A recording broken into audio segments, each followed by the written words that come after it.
The 2021 championship is finna be interesting. Last year they put a big ass asterisk on that championship, and there were less injuries than this year, and less COVID protocol shit and all that stuff. There's gonna be a big ass asterisk on this championship by a lot of people, but we're gonna see how it affects every player's legacy.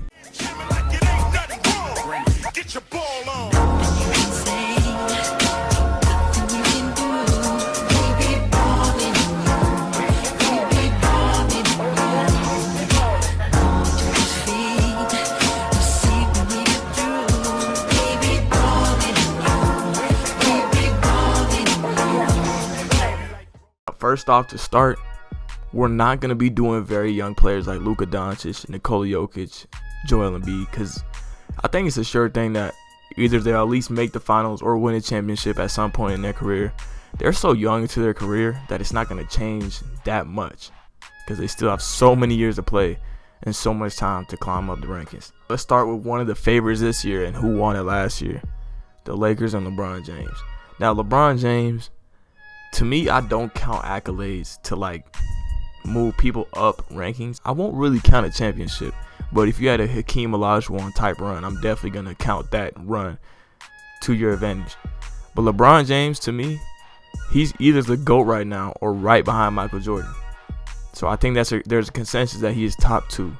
I think that after this championship and after this Finals MVP, people will start calling him the GOAT. I mean, to me, I don't care who gets called the GOAT, to be honest. I watch the fucking game of basketball for enjoyment. But there's been a consensus that if he wins the championship and the Finals MVP against the Brooklyn Nets, people will put him above Jordan. To me, I really don't care. You can call LeBron the GOAT. You can call LeBron the second greatest player of all time. You're right in both ways, to me. All right, then we had to knock that one out quickly because the next one I'm going to talk about is an interesting player, to say the least. Chris Paul. If Chris Paul goes and win this championship and Finals MVP, I think it'll be huge on his resume because he doesn't have one. And there's a whole like thing that people say, and it's like you need to win a championship some point in your career to be like proven or whatever, which I feel like is BS.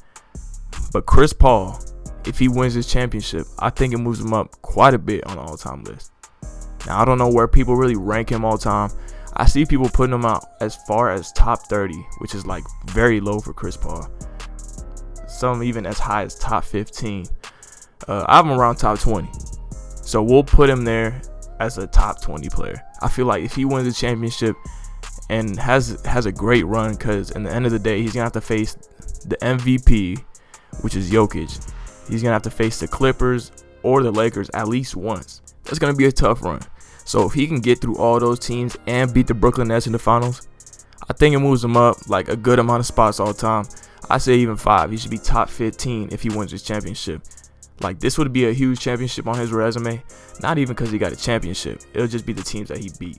But look, in the end of the day, when we're talking about these championships, we're assuming that they will win Finals MVP. So I feel like if Chris Paul does win Finals MVP, to me, he's already a top 20 lock. You know, he's been a consistent clutch player in his career and a winning player, even though people would disagree because he hasn't won that many playoff series when he's never been the problem on his team, to be honest. But yeah, so that's Chris Paul if he wins a championship. Next player we will go to is probably one of the most controversial players here, and that is James Harden. James Harden is a top 4 shooting guard of all time right now, behind Michael Jordan, Kobe Bryant, and Dwayne Wade. A lot of people saying that this championship and Finals MVP would put him above D Wade. I don't agree with it because I'm a fan of D Wade. But I also think that James Harden, his peak hasn't been better than Dwayne Wade, which is the truth. But I feel like if he was to win the championship and the Finals MVP and have a great run, something that was better than his peak playoff performances type things, then yeah, I feel like it would be reasonable to put him over Dwayne Wade. I wouldn't agree with it because Dwayne Wade is my favorite player ever, but I feel like it would be reasonable. So before a championship, a top 4 shooting guard of all time. After the championship and some longevity, which he will most likely have better longevity than Wade because Wade was injury prone, he might be a top 3 shooting guard of all time. All right, and the next person we're going to go to is Kevin Durant. I feel like there's a consensus that Kevin Durant is near the top 15 right now. Some people have him as high as 11, and some people have him like near 20. So we'll say he's like top 15. After this ring, I'm really confused on what it would do for his legacy. Kevin Durant has proven himself. I say he has, but like, I don't know if he's proven himself without a super team. Yes, it shouldn't be this whole super team thing that's going to ride on his back his whole career. I mean, but it's kind of the truth. So I don't know how much a ring would do for Kevin Durant. You know, I mean, he left Golden State, but he also did like join one of the best shooting guards in the past decade and an amazing point guard. So I don't know what it would do for his legacy. Now, would it make him top 10 all time after this ring? I mean, if he's top 10 all time on your list, that's just bias. He wouldn't be top 10 after this ring. That'd be three rings and 3 finals MVPs. I don't know what it would do for his legacy. I'm really confused. This is probably the hardest one. So right now, I think he would stay as the 3rd greatest small forward of all time. And for the last player we're going to talk about, it is Paul George. I feel like Paul George, 1 championship and 1 finals MVP would do so much for his legacy. I'm not talking about Kawhi Leonard. I feel like he's already proven himself in the NBA to be a Hall of Famer, to be one of the greatest perimeter defenders of all time, one of the greatest wing defenders of all time. He's proven himself. And Paul George, even though he's a Hall of Famer right now, if he were to retire, I think that this championship would do wonders. They know him as a side of the backboard, the choker, you know, the serial type choker that they think of him as. Even though I don't think it's completely true, this championship would like kind of prove the haters wrong. And I feel like it'd be great for Paul George.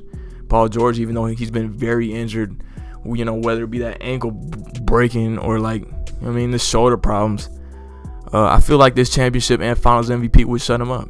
And I feel like Paul George, if any year, needs to go harder than any other year right now. You know, the Lakers, LeBron and AD been suspect because of the amount of injuries they've been through. Right now is a great window to get to the finals and win a championship. If you like this video, make sure to leave a like. And thank you for all the support y'all have been showing. I really appreciate it. But yeah, if you're new to the channel, subscribe, man. We closing in on 2.1K. And yeah, thanks for watching.